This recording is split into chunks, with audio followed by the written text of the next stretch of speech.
நற்செய்தி வாசகம். என்னை புறக்கணிப்பவர் என்னை அனுப்பினவரையே புறக்கணிக்கிறார். லூக்கா எழுதிய தூய நற்செய்தியிலிருந்து வாசகம். அதிகாரம் 10, இறை திருவசனங்கள் 13 முதல் 16 முடிய. அக்காலத்தில் இயேசு கூறியது: கொராசின் நகரே, ஐயோ உனக்கு கேடு! பெத்சாய்தா நகரே, ஐயோ உனக்கு கேடு!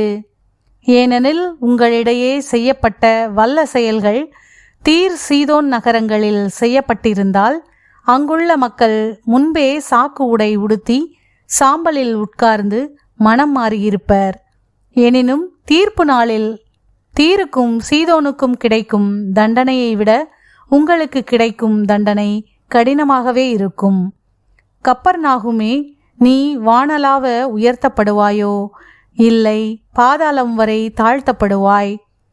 உங்களுக்கு செவிசாய்ப்பவர் எனக்கு செவிசாய்க்கிறார்.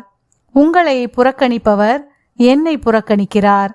என்னை புறக்கணிப்பவர் என்னை அனுப்பினவரையே புறக்கணிக்கிறார். ஆண்டவரின் அருள்வாக்கு. கிறிஸ்துவே உமக்கு புகழ்.